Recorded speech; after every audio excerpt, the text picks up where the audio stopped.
Good morning. How's everyone doing?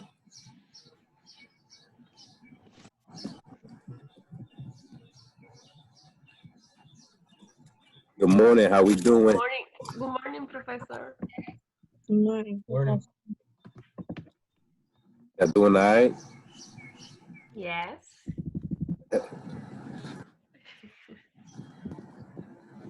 Dang, Mel, your screen foggy. There you go. I fixed it. How's everybody? How's everyone doing? Like, how was your weekend? I should say. Well, that's good. A lot of work. Yeah. Homework. Homework. Okay, my bad. I didn't mean to do that. Well, It's okay. like, y'all still able to go outside and work? Running. Hmm? Yeah. I couldn't get that. What you said? Yeah. I'm going running. Go for a walk. Okay, nice. Yeah, the physical health is still always very important. Like obviously, you know, you got to maintain 6 feet distance and et cetera, et cetera. But at the end, you know, the important thing is to go out, get some exercise, even if you could do it inside, obviously, but at the very least, like, do something, you know, because a lot of people, like, how do I put it? This is the closest to a jail experience a lot of people are going to go through.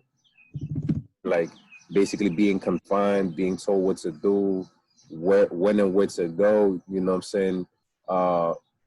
Like, all of that affects people emotionally, psychologically, all that stuff.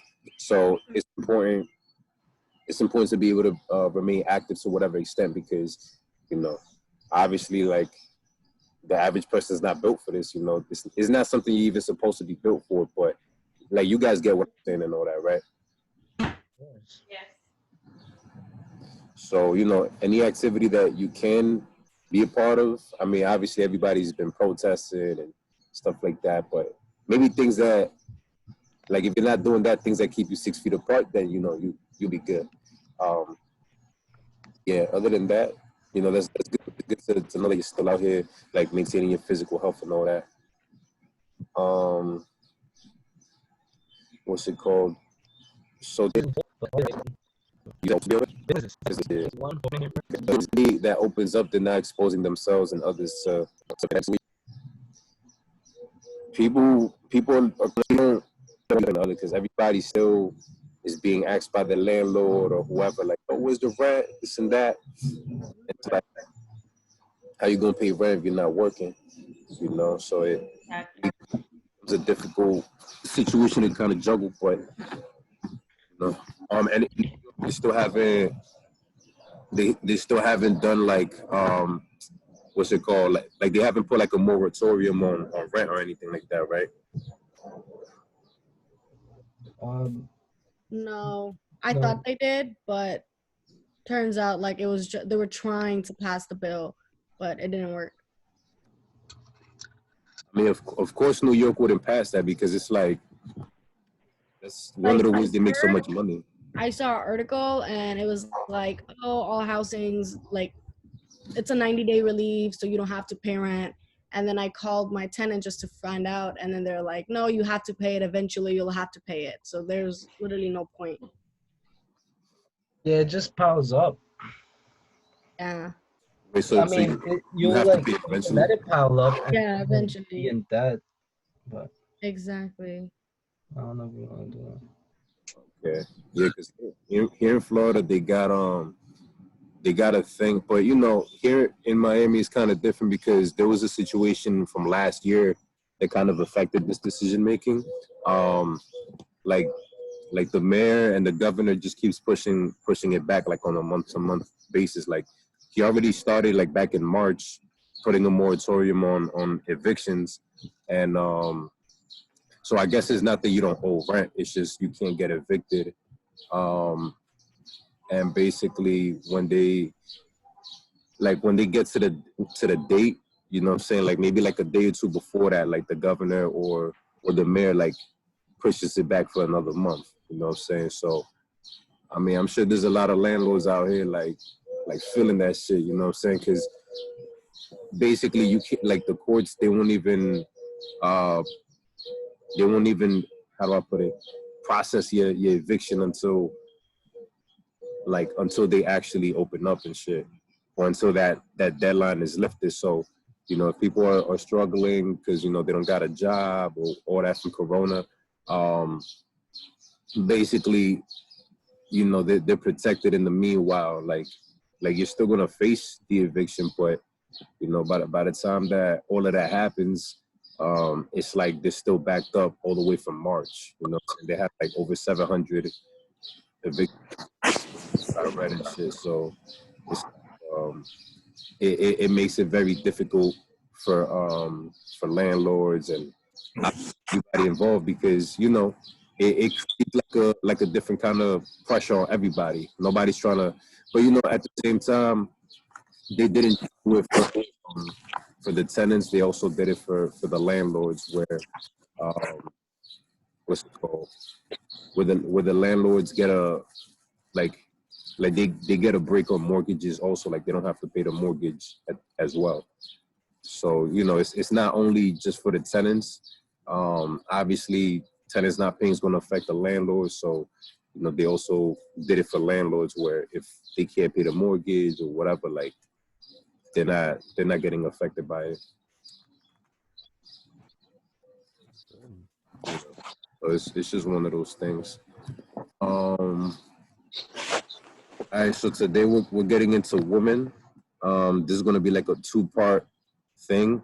So obviously, I was hoping that I'm using a different Wi-Fi now, so that's why it hasn't been breaking up yet or anything like that. But I was hoping that we could watch a video, but it's a pretty long video, and I've already seen that. It is. Yeah, I've already seen that. Or like, even when I use this Wi-Fi, like, using videos still doesn't sound good. Like, you still hear it in the background and stuff like that. So what I'm gonna do is we'll talk about the different articles, and whoever's the discussion leader can kind of help facilitate conversation. Excuse me. But basically, I'm gonna let y'all get off the Zoom early, so that way you can watch the video on your own time, because the video is basically an hour long, like an hour and some change, something like that. Is that cool with y'all? Yeah, do you want us to get back on Zoom? Yeah. Or no? Yeah, that's cool. Nah, we because tomorrow we're talking about women also, so we could just continue the conversation tomorrow. Okay. That works for y'all? Is the movie, did you upload it on like Blackboard? It's on the syllabus, and it's also on Blackboard. Like when you go under the weekly joints, Yeah. like they're available there as well.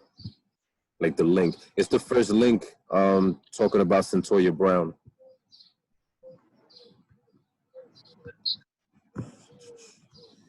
All right, so Copy.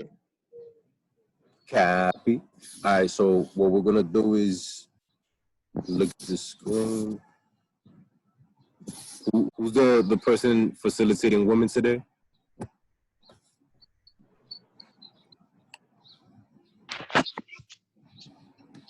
Will the real Slim Shady please stand up? When are you choosing these people? What happened? When are you making this decision that for the person who's leading the discussion? The discussion leaders they've already been uploaded. Oh, okay. Yeah, they've been uploaded for like a week now. I've missed that. So you, like, if your last name is high in the pecking order, like if you're like the first couple of letters, then probably. Where is this? Where can I find this? All right, so I'm gonna just show y'all right quick, because I know. So I'm gonna share the screen.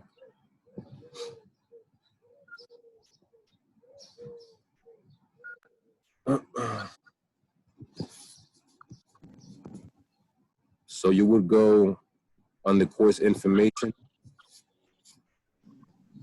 Actually, no. Go under course materials, and then the very top, it says discussion lead.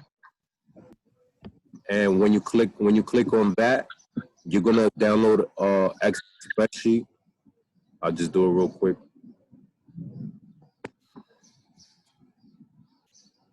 Wow. So you just let me pass on by. I did not know this. I mean, I was supposed to be discussion leader for school prison pipeline. Okay. Well, you can still post up the questions and continue the conversations through the okay, what's happening? Through discussion board. Yeah, you can still continue the conversation through the discussion board. Okay. Let me see something. Did anybody have any issues opening the discussion leader spreadsheet? No. Because right now it's telling me it's like a corrupt file or something.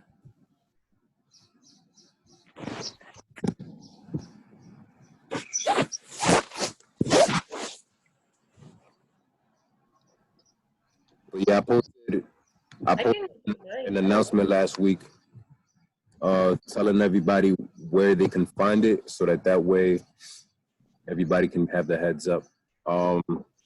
So yeah, so once you pull up the document, basically all the different topics is available. All you got to do is just scroll. Everybody's going only one time. So all you got to do is look for your name, and then whatever topic your name is under, that's what you're doing your presentation on. Like it's not your final presentation, but the discussion. So basically, like 10 minutes of you just kind of like leading the conversation. So that's what it is. So you're supposed to post on the discussion board first, and then once we get to that class, basically you already have your questions set up, and then you help facilitate the conversation. So like you ask your questions, you let people respond, and then you kind of give your input as well. Okay. Y'all got that? Any questions?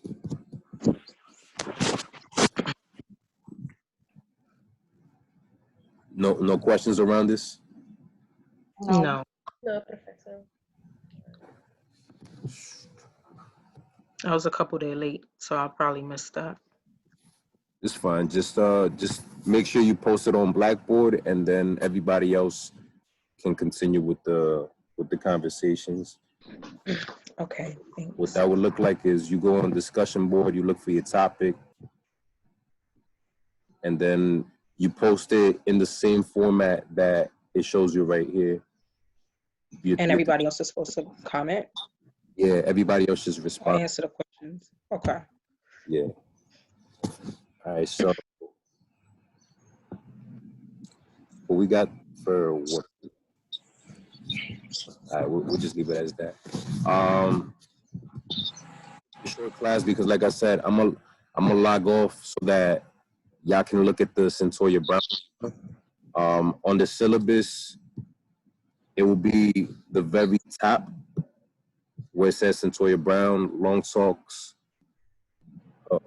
Centoya Brown long talks meeting her husband while in prison, healing post-release, plus more. That's the interview that she had with the Breakfast Club. Y'all familiar with the Breakfast Club, right? I saw that. I actually watched it a couple weeks ago. Okay.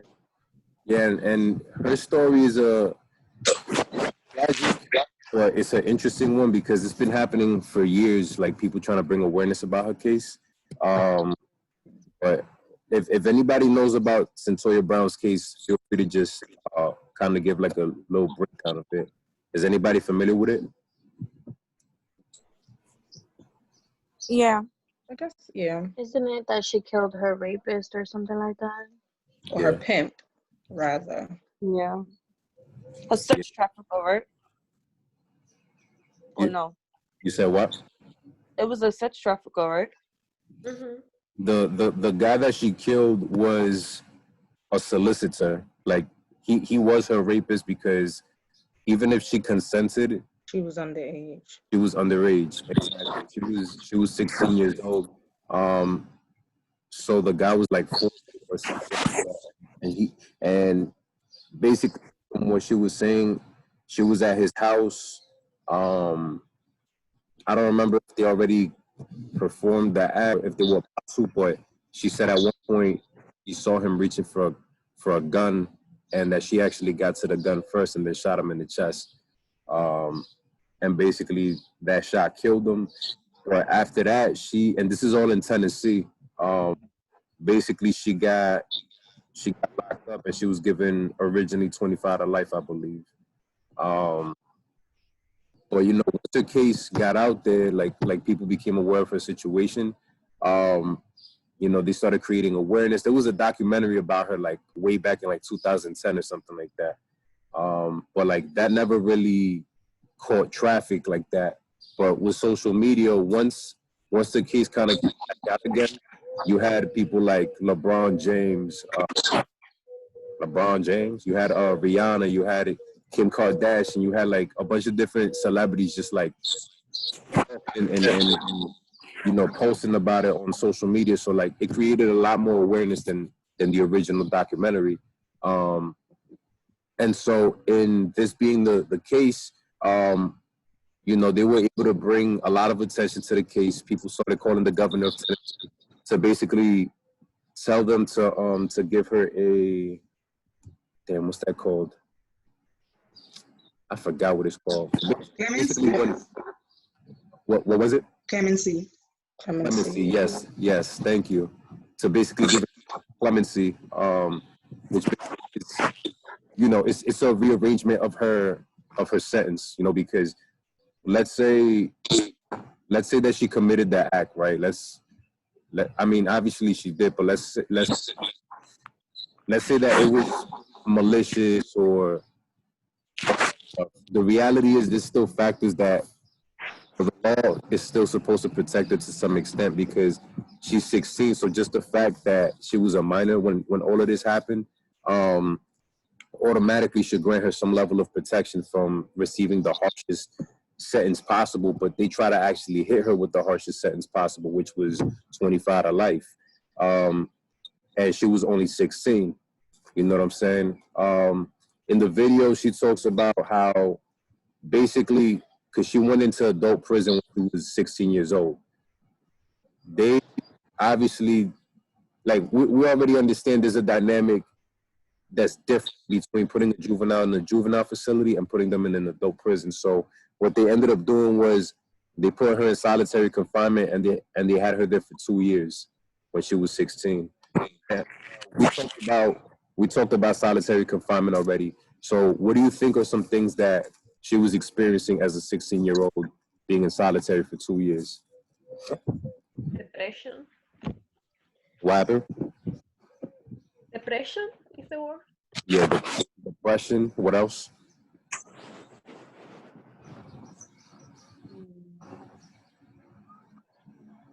Mental illness.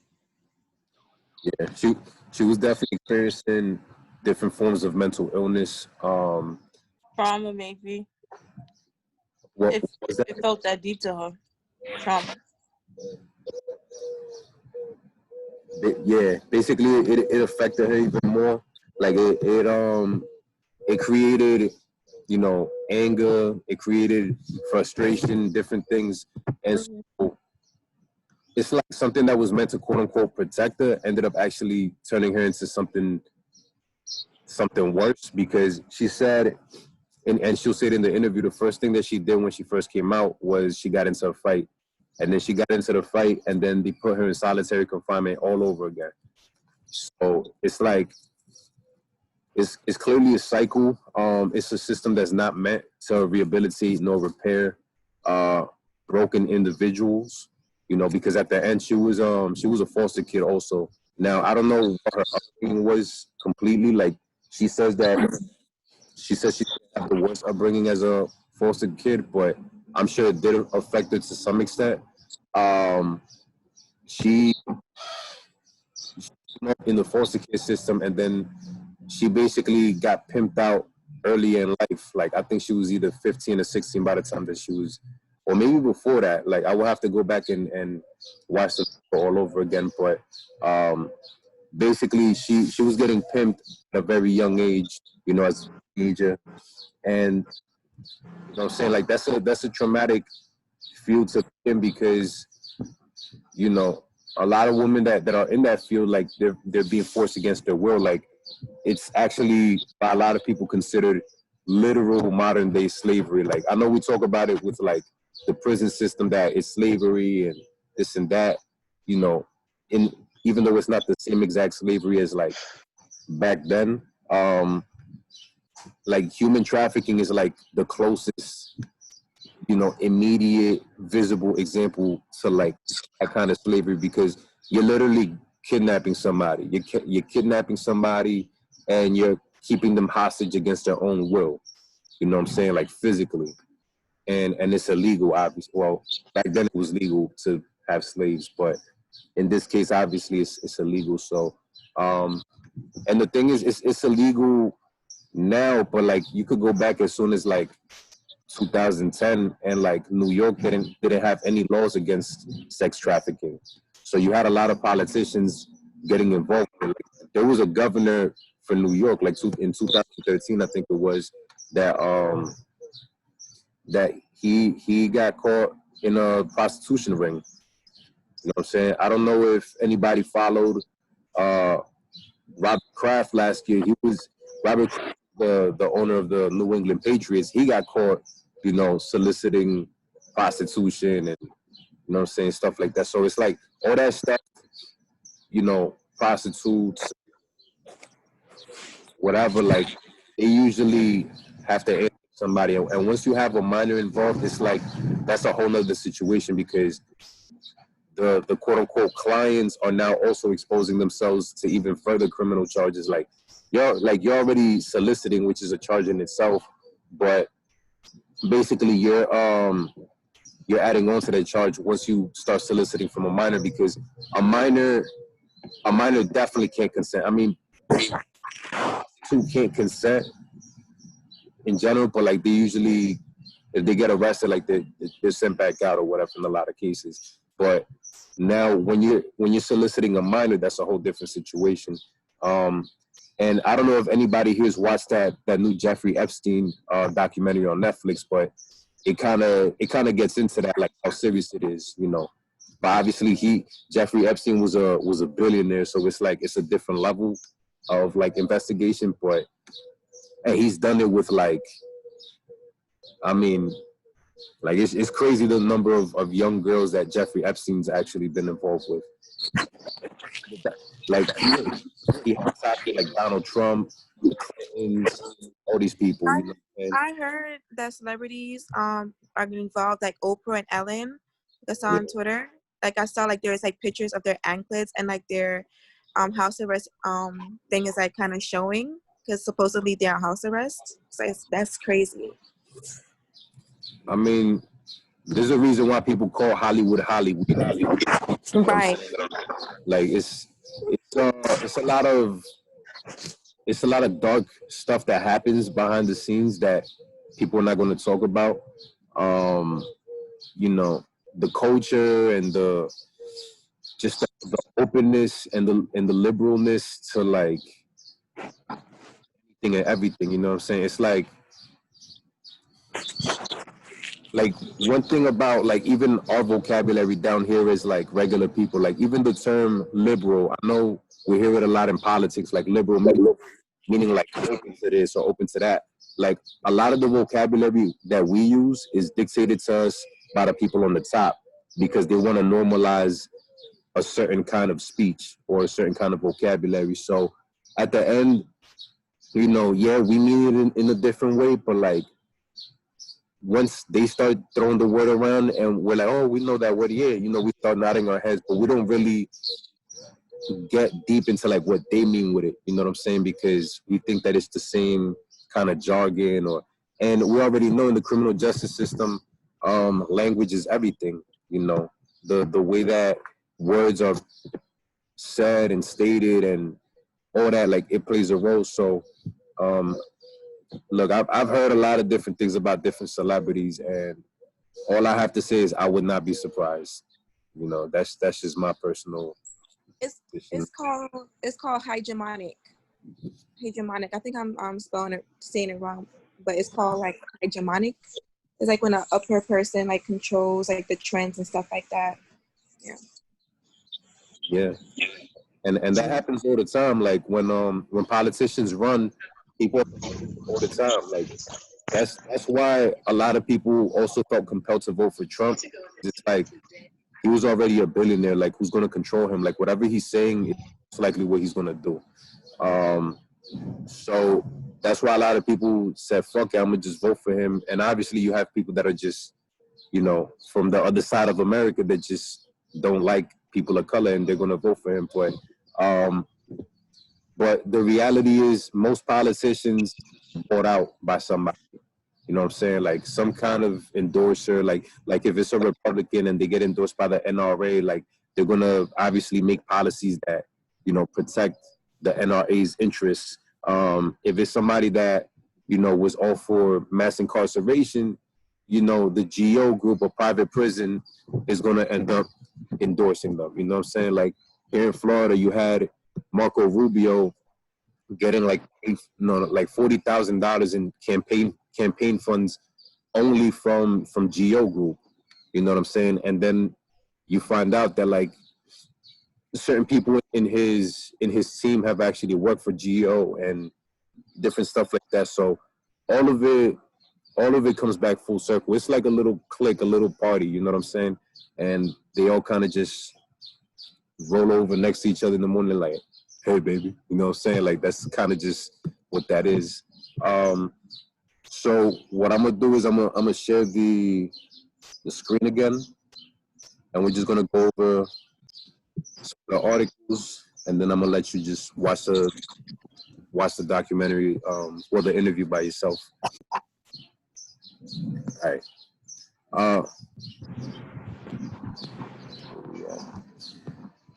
The female U.S. prison and jail population has increased by over 700% over the past 4 decades, rising to 215,000 women, with Black women more than twice as likely to be imprisoned than white women.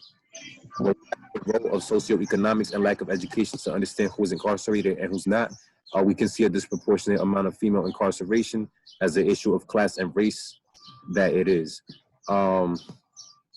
Here we go down. According to the Sentencing Project, nearly half of women in state prisons have not completed high school. 60% were not fully employed when they were arrested, and nearly a third have been receiving some kind of welfare benefits prior to arrest. One thing to keep in mind too is that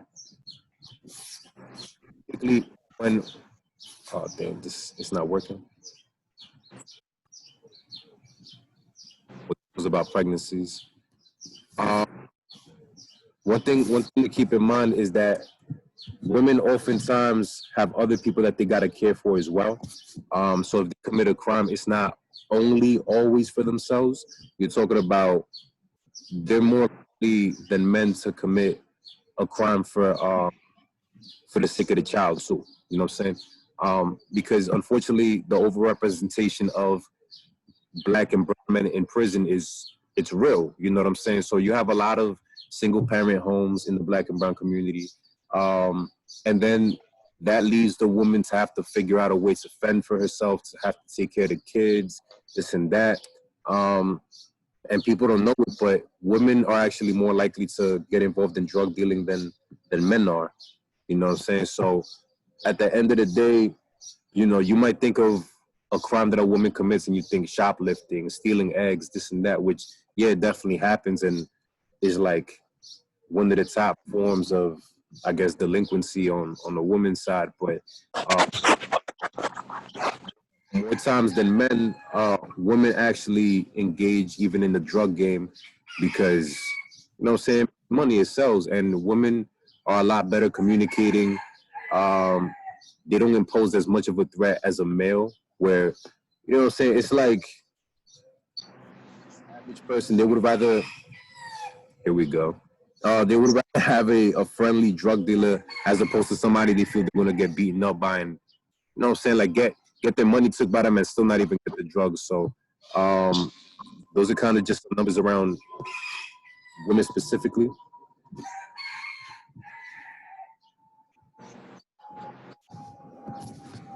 Let's see. Was that it? Nope. Incarcerated women and girls. Throughout the process of time, the incarceration of women has actually increased. You basically had under 60,000 back, and now it's gone to almost 240,000. Could somebody pause, or could somebody mute their screen? Thank you. So basically, you have an overrepresentation of women compared to back in the day. This could be because maybe the attitude towards women has changed. This could also be because of women being, quote unquote, more independent compared to back in the day. Back then, a woman had to, you know, they had to stay in the house more times than not. Where it's like, nah, the man runs the house, he's the man of the house, this and that. But now women don't have to necessarily wait on a man to get money, to become entrepreneurs, to, you know what I'm saying? So now that women have more independence, that also opens up more opportunities to maybe, you know, make more decisions that may not be conducive to your, you know, to your freedom. Or, you know, also opens you up more to harassment, because now that's a double whammy. If you're a black or brown woman, you know what I'm saying? Like, you're already a minority, but basically you become a double minority. All right? It's already difficult to be a woman in general. And you just add the fact that you have color on you, that automatically makes you that less likely to receive equal pay, or, you know, to be treated fairly with certain things, or to be, you know, to be taken seriously, or like whatever you want to get into, like it automatically adds a different dynamic. And then, of course, if you're a woman that, you know, you migrated from a different country and you don't speak the language over here, that makes you a triple minority now, because it's like you're a woman, you're a woman of color, and then you also don't speak the language. So now people can, you know, go out their way and say whatever about you not learning the language. If we talk about women under the U.S. correctional system, you have way more women under probation than any other form of U.S. correctional control. Why do you think that is?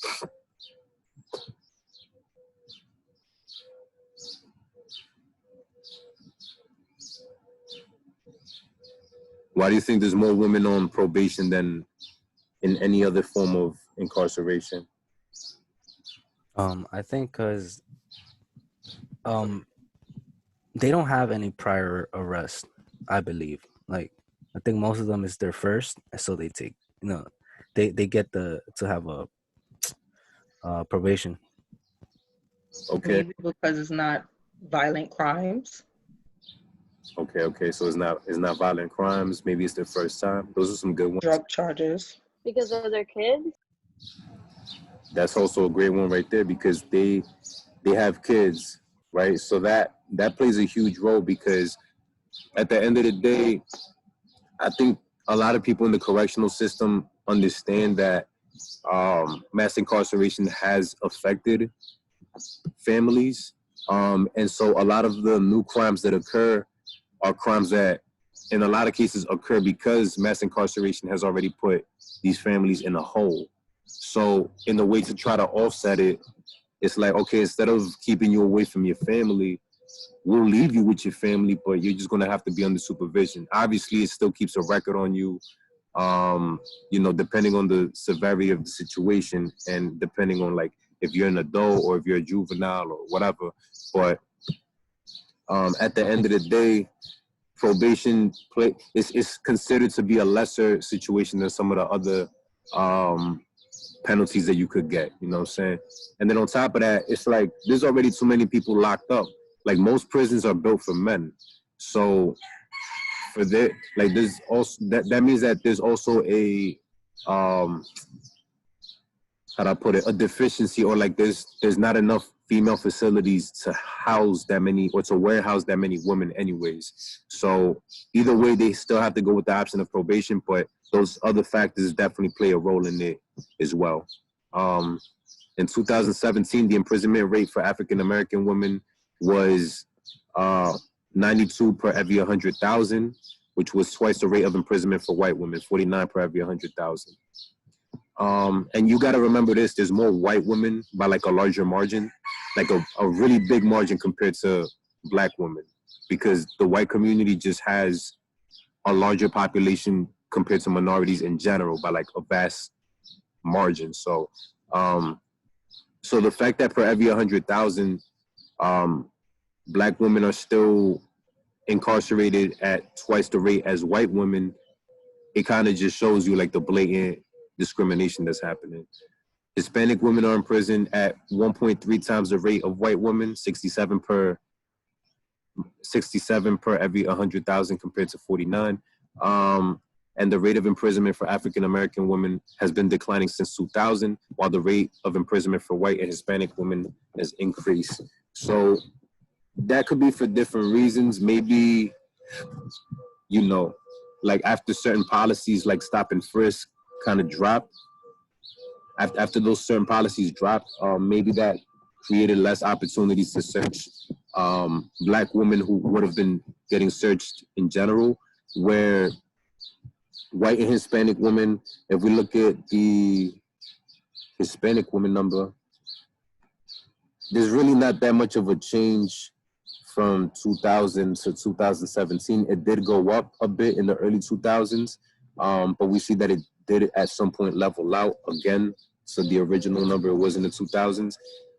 White women, it increased, is barely noticeable off this graph though, because some things to keep in mind why that may be the case is, for example, the opioid quote unquote epidemic. Y'all familiar with it?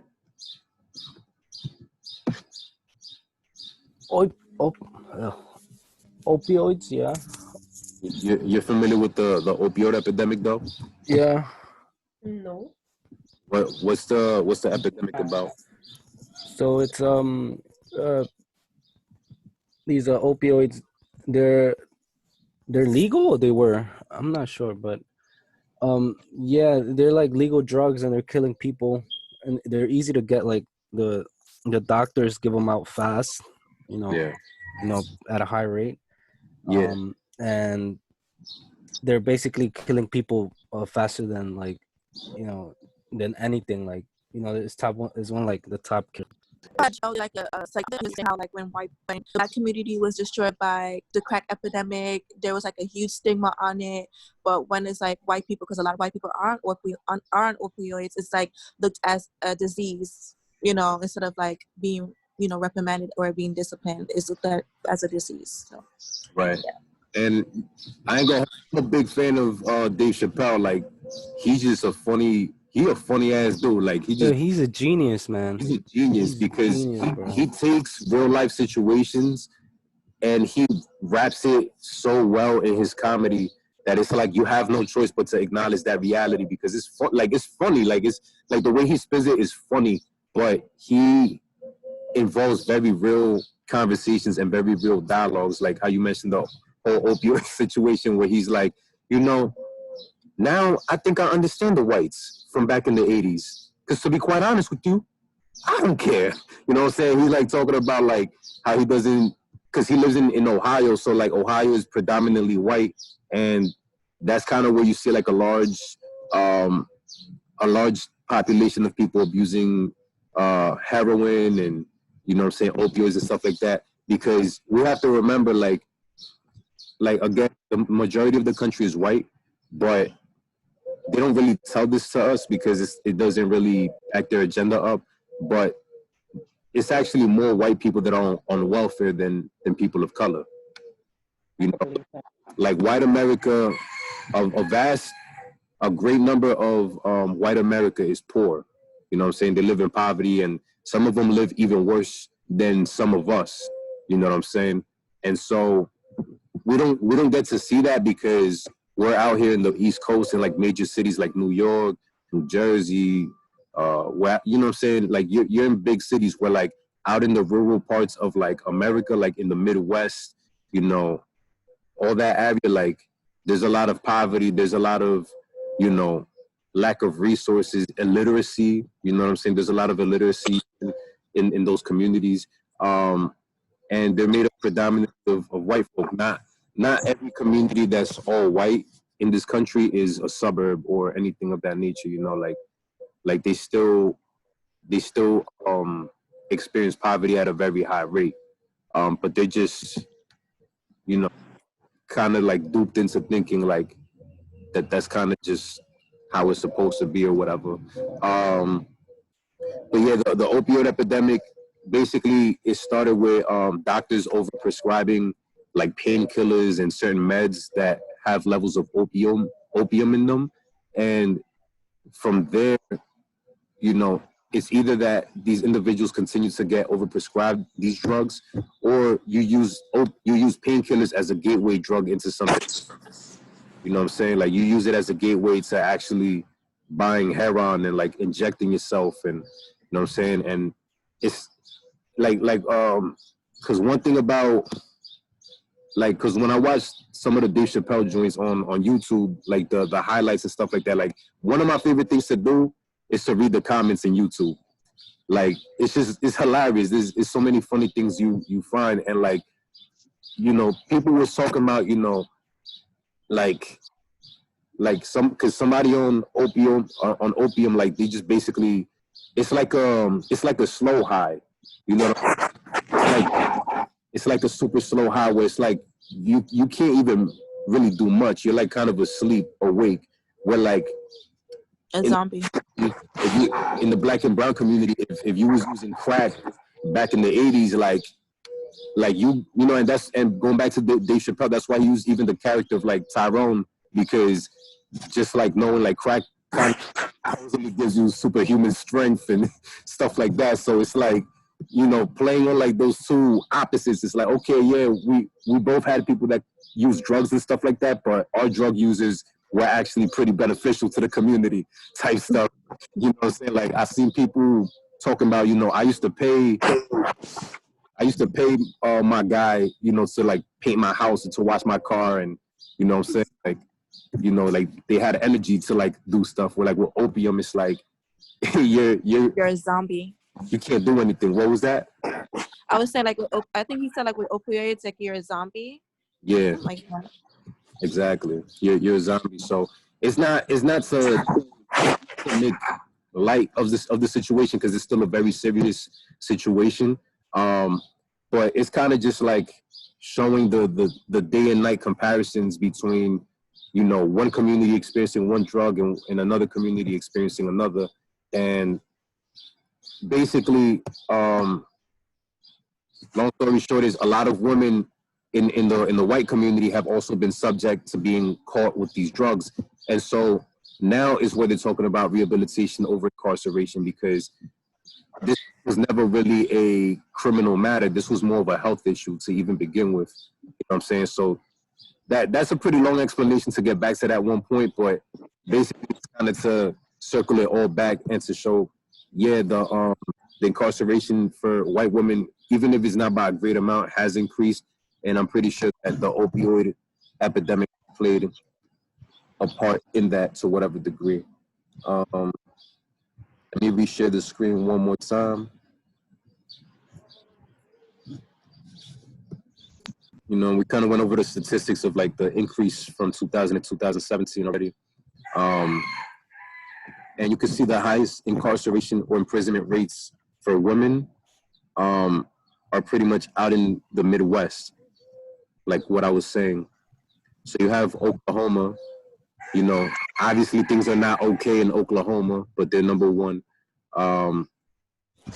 South Dakota. What's MO? I forgot.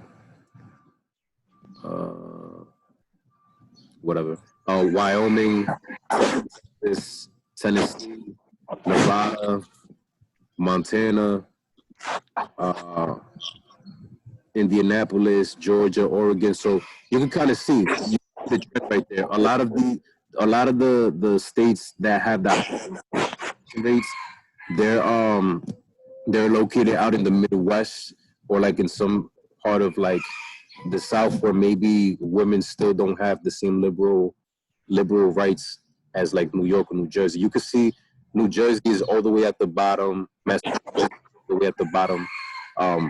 So it kind of just plays into what I was talking about, like West.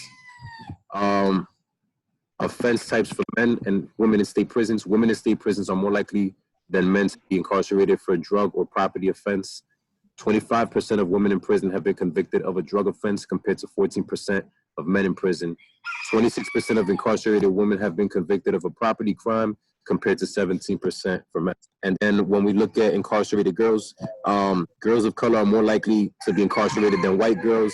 The placement rate for all girls is 47 per every 100,000 girls. For white girls, the rate is 32 per every 100,000. Native American girls, 134 per every 100,000, which is a lot because there's already not that many Native American girls in the U.S. in general. So for every 100,000, 134 Native American girls get locked up at some point. That's a pretty high number. And that actually, per every 100,000, that actually makes up a higher number than for African American girls.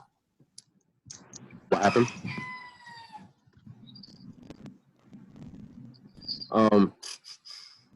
I saw this interview that this woman, she was in jail and she was giving birth basically, and they had to give her a C-section, and she said that all they did was give her some sugar from the packets, and that's all they did. They ain't do nothing else.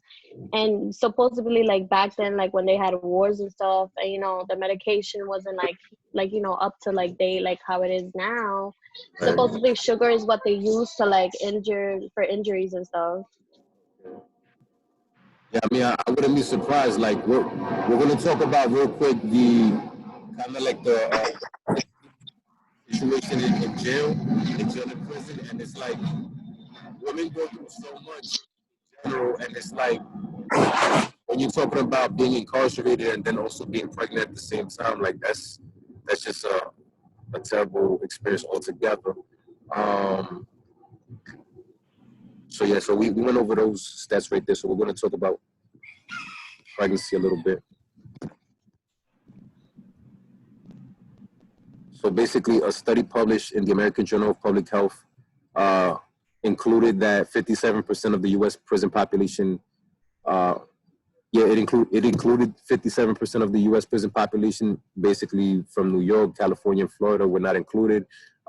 It found that 3.8% of newly admitted women were pregnant, and that in the single year, incarcerated women had 753 live births, 46 miscarriages, 4 stillbirths, and 11 abortions. All right, so basically those are some of the numbers around pregnancy. Things to keep in mind about women incarceration while being pregnant. Do women always go in pregnant, or what do you? I get raped by the guys. Yep. You have, of course, the percentage of women that do go in pregnant, but then you have the percentage that come out being pregnant because unfortunately they were raped or blackmailed into rape by a correctional officer. And obviously it's like correctional officers, unless there's proof of it, the system is usually gonna side with them. What do you think is the hygiene situation for women who are incarcerated?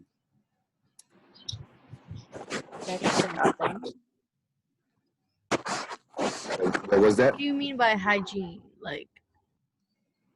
Like do women receive the proper attention for hygiene the way that they should. I think it depends. I feel like not all facilities like provide them with everything. I feel like some prison could be better than another one, if that makes sense. Of course. I mean, every facility operates independently, and they have their own ways of going about things. But generally speaking, So like, would you say private correctional facilities for women are better because it's private, or? well, it depends on the specific private facility as well, like you were saying, like, because the reason why private prisons are able to make money is because they quote unquote tell the government, hey, we could offer you the same services that you provide people for less money. But the reason why they could do it for less money, the reason why they could do it for less money is because they cut out money from places where they probably need it. So maybe less officers, so that means less people to move people around or to keep track of, whatever. Maybe paying less cleaning people, maybe paying for a lesser quality food vendor. You know what I'm saying? Like private prisons have been found to actually hire companies where they're providing molded food, and that's just a reality. It's like you should still have because come out that. Basically, it's different facilities, but generally speaking, facilities in general, when it's already and those obvious exist, leading the to make sure that you're not cool. They don't provide in order to prevent factions. I'm saying for long we're supposed to, what I'm saying. You can get in from that. It's just enough to be all over the place. You figure something that becomes a thing that other facilities are not necessarily really in pregnancy. If feeling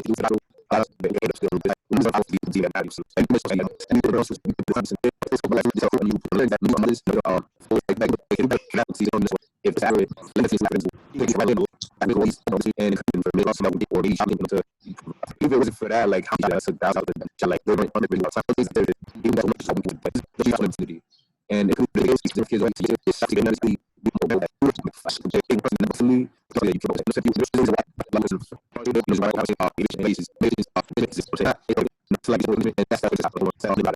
meantime, like let us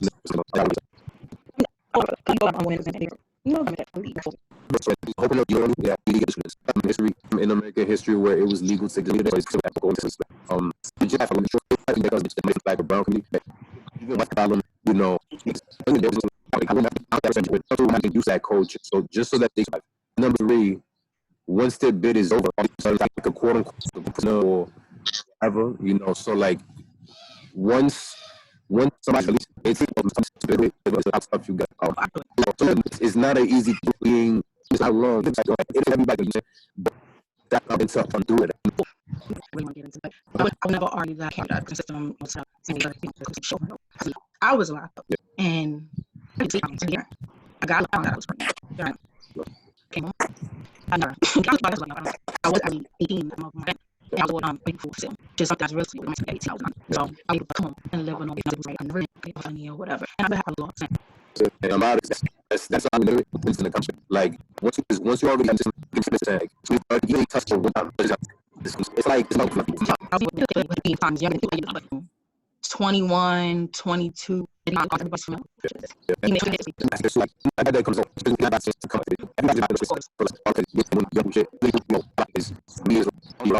to back because somebody that has a or people that to support or the person does have a better being able to get out. And there's no guarantee either way, but they have a likelihood where some who because this is one thing people don't talk about often enough.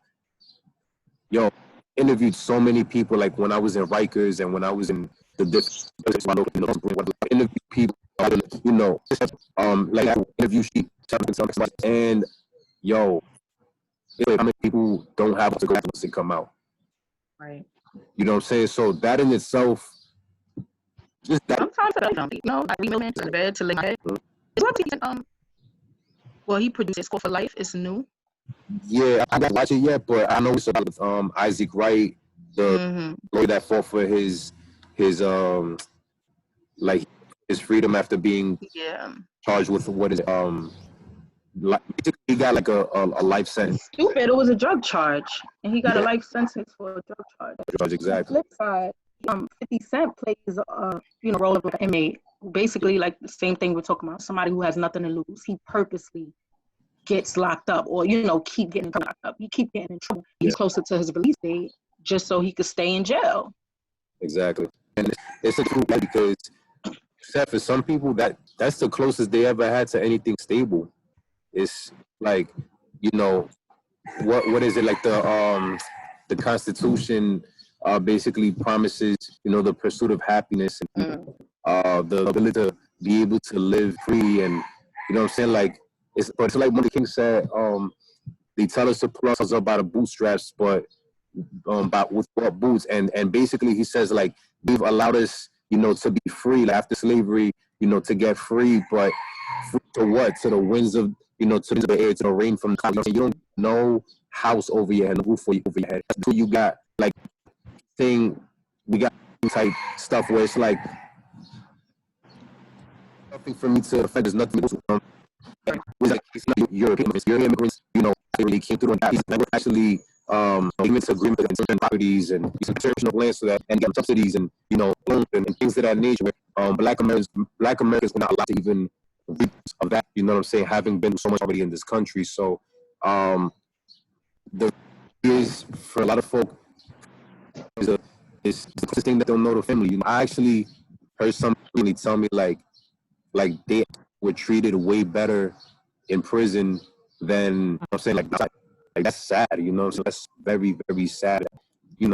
Like you feel like you have more community support than being outside because whatever reasons, you know what I'm saying? So unfortunately that's the reality, and women specifically compared to have a better like the female facility from prison they would like in others I've been to, like lockdowns are not out of the ordinary, and there's always at least like happening here and there, you know what I'm saying? Right.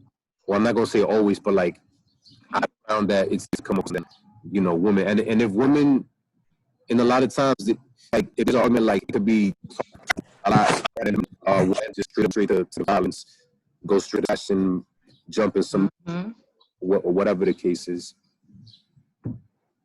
But we're definitely doing, obviously, continue to great here and speak out in regards to like, these conditions and for anybody, or just a side conversation on careers and et cetera, like I'm always here for y'all. Thank you, Professor. Let me take a to Jack. Most definitely, and I'm gonna hold you to that. Like I only did 4 months there because I couldn't do that, but I worked in a program. They worked with girls from 14 to 17. So it was like an alternative to incarceration. But they were incarcerated too, but it was more set up like a halfway house. Right. So where, over time they got some earn different things. They can go outside, they can go home to the family for weekends, stuff like that.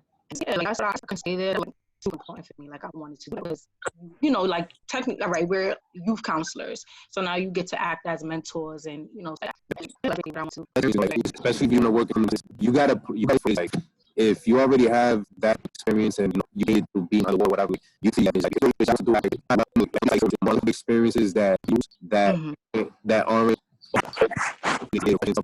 information out there. You know what I'm saying? Like use it because at the end, you want to work in the direction. So, like for example, there's certain nonprofit organizations like Fortune Society or Association. Like if you haven't been locked up in years, they're open to hire people that have had a past incarceration or what. Those are the people that when they see mentor his work that already being locked up. They know what time it is. They understand the language and how to talk to other people who are currently on work. Like the difference because especially if you're still like in the same area, you got arrested or locked up, like, to go. There's a possibility you're gonna call people you met the first time you was there. And that itself will give you, in a weird way, is gonna give you leverage because it's like people can vouch on your behalf. They could be like, yo, you know what I'm saying? Like they're gonna go ahead and speak on your behalf because at the end, it's similar to like you guys each other. You recommend that's how you have the practice. You know, if you have the rule that it's just valid. I'm saying like don't give up. That's something that definitely needs to be thought about too. All of it will work itself out as long as you know that she's in the area. For sure. Yeah, but shout out to them. Have a busy day. Stay safe, and talk to you tomorrow. All right. Yeah. All right. Later. Peace. Take care.